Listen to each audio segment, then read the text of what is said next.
Good morning, guys. It is Thursday, March 7th, 2024. This is Bathrobe Business. I am all out of coffee, but I still have the news. I don't have much news.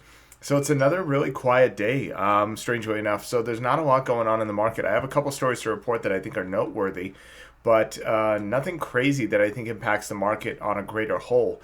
I will talk about gold briefly. You know, that's my favorite subject. But what's crazy is this whole time I've been talking and I've been reporting, because this is what I've been reading, is that gold is running high because of anticipated rate cuts. But yesterday, before Congress, Jerome Powell pretty much said there's not going to be rate cuts because we don't see any evidence that inflation has cooled. So we're holding off on the break until we see evidence otherwise. We had really strong jobs report. We had really strong sales and growth in the previous quarter. So we're going to wait. Yet today, if you go to CNBC.com right now and you click on gold, it says gold extends record run as Powell hints at rate cuts. Powell is not hinting at rate cuts. In fact, the Minnesota president of the Federal Reserve has said that further rises aren't out of the question. So I have no idea why gold is going up. I think it's scary. I think it's a bad sign. Like I said before, anytime gold is above 2,000, something is going on in the market. The economy is running a temperature. And this is currently at 2163, so well above where it needs to be.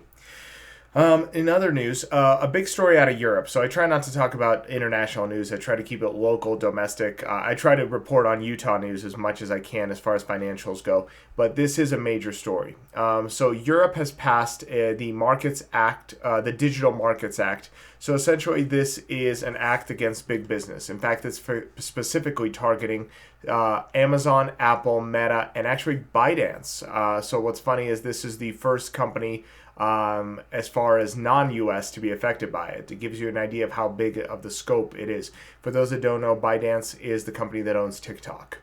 There are other companies in its subsidiary, but that's definitely the largest, most popular one, the one we know best. So essentially what this act is targeting is mostly gatekeeping.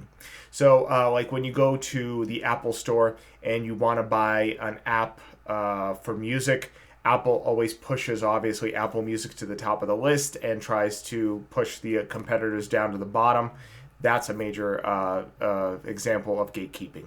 Another example is oftentimes the financial market. So in other words, if you buy or an app or a subscription, Apple is often taking a massive cut, even if you're, or they're trying to block you from going in and paying for that subscription directly.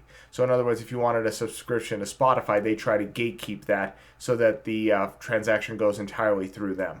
So this act is essentially affecting them and affecting gatekeeping as a primary target because it is an unfair business practice, and it is actually what Microsoft was accused of doing back in the day versus Mozilla. For those that are old enough to remember, the whole Netscape issue was Netscape Navigator was a better browser than Internet Explorer, right? No one still likes Internet Explorer, even though it's now Microsoft Edge. It's the same thing. And so back then, they were just pre-installing Internet Explorer on all of their PCs and trying to block people. I guess they never truly blocked it, but they created a market where it was more difficult to download Netscape than it was to have Internet Explorer preloaded. And Mozilla sued and won. And this is a similar example of what's happening right now with Amazon, Apple, Meta, and ByteDance. Another major story is NYCB, the New York Community Bank. So we've talked about this story a few times, and you've probably heard about it, is the New York Community Bank is in trouble because they have lots of commercial business assets. So with this bank, the news is getting worse on a daily basis. But a little bit of good news is they are getting some capital investment. So private equity is currently being invested in New York Community Bank with none other than Steve Mnuchin, the former Secretary of the Treasury, leading the charge with $450 million from his own private equity firm. But then they're partnering with other equity firms to try to infuse some cash just to keep this boat afloat. This is one of the few times I'm not against private equity. I think this is where they belong, is big ventures that don't affect us at all. In other news, also, New York City Community Bank's deposits have dropped by 7%, and they've cut their dividend to just 1%.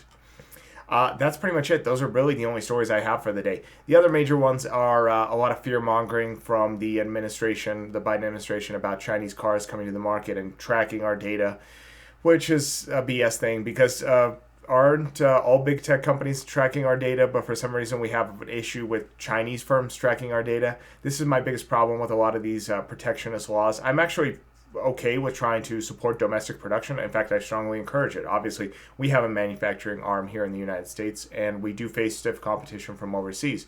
But what's funny with these laws is that oftentimes when they talk about regulating the market, it does not protect the consumer. It just simply protects the big corporation. So right now, it's not trying to protect the consumer from eavesdropping and gathering of private information. It's just trying to use that as a weapon to try to put tariffs down so that Chinese cars don't come in, which, if they did, would be less expensive and would probably help the market in driving down prices so that people could afford better, cheaper cars. We have no idea if Chinese companies can have the technology to track us and to be able to steal our private data. American companies have the same power and ability. We know this because of the Twitter files, because everything that's come out with Mark Zuckerberg talking about how the FBI is directly involved, et cetera, et cetera. All these companies are tracking our data. If I was to say who I'm afraid of more, it's the United States government. Because if Xi Jinping in China knows about me, Georgi Oganov, here in Salt Lake City, Utah, he doesn't really care. I'm not a citizen of his country. I'm 3,000 miles away. I can't touch him or affect him. Whereas the domestic government here in the United States definitely can. So when we talk about these laws of, let's protect U.S. citizens, yeah, let's protect U.S. citizens from everybody, from Facebook, from Meta, from Google, from ByteDance, from whoever it is. Let's protect the United States consumer. I don't really care if it's a Chinese firm because, in all honesty, I'm more likely to be threatened by a domestic firm much more. That's pretty much it. I'm going to get to work. I hope I have better news, or I should say more interesting news for you guys tomorrow. It's been 2 days straight of kind of boring reports, but I hope you guys have a productive day, and I'll see you in the morning.